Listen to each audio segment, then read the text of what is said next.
आधे घंटे की मुलाकात की, 12 से 12:30 में।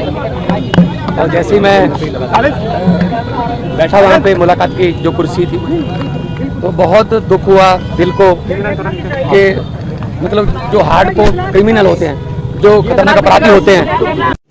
रुको जरा, सब्र करो, बोला धक्का बुक्की नहीं करने का। ये जो चुनाव हो रहा है, नरेंद्र मोदी जी इस चुनाव में मैच फिक्सिंग करने की कोशिश कर रहे हैं। ये जो उनका 400 सीट का नारा है, ये बिना ईवीएम के, बिना मैच फिक्सिंग के, बिना सोशल मीडिया और प्रेस पर दबाव डालकर खरीदकर ये 180 पार नहीं होने जा रहा है। सब मिलाकर नेताओं को जेल में डाला जाता है, केजरीवाल जी को, सोरेन जी को उनके वाली सहूलतें भी नहीं मिल रही हैं। मतलब क्या कसूर, क्या मतलब अरविंद केजरीवाल का कसूर क्या है? मतलब उसने अस्पताल बना दिए, यही कसूर है। उसने मोहल्ला क्लिनिक बना दिए, यही कसूर है। उसने बिजली फ्री कर दी, यही कसूर है। उसने स्कूल बना दिए, यही कसूर है।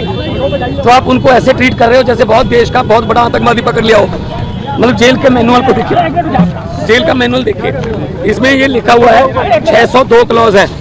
इसमें लिखा हुआ है however the superintendent of the prison may allow well behaved prisoners to have face to face interview after giving due consideration to security and other related aspects।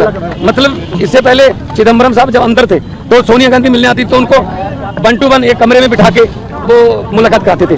आज शीशे के पार जैसे बहुत बड़ा कोई हार्डकोर क्रिमिनल जो है वो बैठा हो सामने, शीशे के पार फोन पे बात करवाई। मतलब हद हैरानी की। मोदी जी चाहते क्या है? मतलब ऐसे ये ट्रीटमेंट मिलेगी क्या? आमने सामने नहीं हुई, शीशा लगा हुआ था, फोन पे उधर से फोन पे बात कर रहे थे, और शीशा भी ऐसा गंदा शीशा कि शक्ल भी अच्छी तरह के एक दूसरे की नजर नहीं आ रही थी। लेकिन ये जो चीज है ये बहुत ही इनको महंगी पड़ेगी, क्योंकि अरविंद केजरीवाल जो कट्टर ईमानदार है, जिसने पारदर्शिता की राजनीति शुरू की, बीजेपी की राजनीति खत्म की, उनको ऐसे ट्रीट किया जा रहा है। आज मुझे थोड़ा टाइम लगा अपने आप को संभालने में। मैंने अरविंद जी से पूछा कि आप कैसे हो? उन्होंने कहा चलो मेरी चिंता मत करो, ये बताओ पंजाब का हाल कैसा है? पंजाब में स्कूल बन रहे हैं अच्छे, पंजाब में जो गेहूं की फसल को मंडियों में उठाने के प्रबंध हो गए अच्छे, पंजाब में जो आम आदमी क्लिनिक अच्छे चल रहे हैं, पंजाब में बिजली फ्री मिल रही है। क्योंकि हम लोग तो काम की राजनीति करते हैं, हम नाम की राजनीति नहीं करते। तो मैंने कहा जी बिल्कुल पंजाब भी अच्छा है। असम में जाके आया हूँ, गुजरात जा रहा हूँ, कल दिल्ली में भी प्रचार करूंगा, कुरुक्षेत्र गया हूँ। तो आम आदमी पार्टी जो है एक सोच का नाम है। अरविंद केजरीवाल एक व्यक्ति को तो गिरफ्तार कर लोगे, सोच को कैसे करोगे उसकी गिरफ्तार? आप लोगों के लिए पार्टी ने सैंक्शन दिया था कन्हैया कुमार के लिए, वो खुद दिल्ली से इलेक्शन लड़े हैं। तो इंडिया गठबंधन का अपना फैसला है जी। कह रहा है कि केजरीवाल के जेल में आने के बाद पार्टी में भगदड़ मच चुकी है। कौन कहता है भगदड़ मच चुकी है? आम आदमी पार्टी एक डिसिप्लिन ग्रुप है। आम आदमी पार्टी एक बहुत ही मतलब डिसिप्लिन में रहने वाली जमात है। हमारी पूरी पार्टी एक साथ है, चट्टान की तरह हम अरविंद केजरीवाल के साथ खड़े हैं और आएंगे, बाहर आएंगे। और 4 जून को, ये बात मेरी नोट कर लेना, स्क्रीन रिकॉर्डिंग करके रख लेना, 4 जून को जब देश में रिजल्ट आएंगे तो आम आदमी पार्टी एक बहुत बड़ी पॉलिटिकल शक्ति बन के उभरेगी। आज जब सर से मिले तो हम सबने पूछा कि सर आप कैसे हैं, आपका हेल्थ तो ठीक है, आप कैसे हैं? उन्होंने कहा कि मेरी चिंता छोड़ो, ये बताओ कि जनता कैसी है।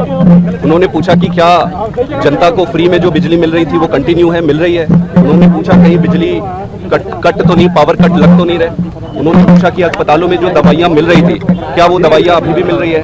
उन्होंने पूछा कि बसों में जो यात्रा हो रही थी फ्री में महिलाओं को, क्या वो अभी भी कंटिन्यू है? उन्होंने सारी चीज़ें पूछी कि दिल्ली का हाल कैसा है, जनता कैसे है, और हमने एक एक चीज़ उनको बताया। उन्होंने ये भी कहा कि अगले हफ्ते से वो 2-2 मंत्रियों को बुलाएंगे और 2-2 मंत्रियों को बुलाकर दिल्ली के सारे कामों का रिव्यू करेंगे। उसके साथ साथ उन्होंने मुझे ये भी कहा कि मैं सभी विधायकों से मिलूं और सभी विधायकों से मिलकर उनको ये कहूं, उनका केजरीवाल साहब का ये मैसेज उनको दूं कि वो अब अपने गली गली में, घर घर में, अपने एरिया में जाके जनता से मिले।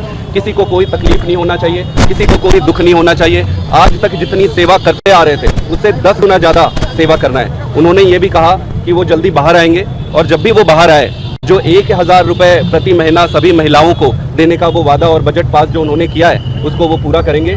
मतलब पूरे समय वो सिर्फ यही पूछते रहे कि दिल्ली की जनता कैसी है, जनता कैसे है, जनता में क्या चल रहा है, सब सुखी तो है ना। सबसे बड़ी बात ये कही कि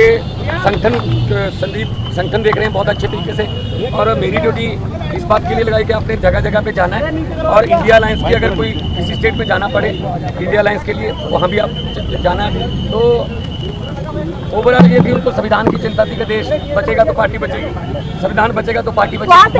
21 रिटायर्ड जजों ने चिट्ठी लिखी सीजीआई को कहा कि जुड़सी को बदनाम किया जा रहा है। 21 रिटायर्ड जजों ने चिट्ठी लिखी सीजीआई को कहा कि जुड़सी को बदनाम किया जा रहा है। देखो पता क्या, देश में जो हालात हो गए हैं, किसी को पूछ लो, दुकानदार को पूछ लो, वो भी कहेगा गलत हुआ है, ये गलत हुआ है, अरविंद केजरीवाल को गलत उन्होंने अंदर करा है। ये सिर्फ और सिर्फ चाहते हैं विपक्ष ना हो, हम ही इलेक्शन लड़ें और हम ही जीतें। ये तो फिर पुतिन वाली बात हो गई ना, फिर डेमोक्रेसी कहाँ गई, ये तो डिक्टेटरशिप हो गई।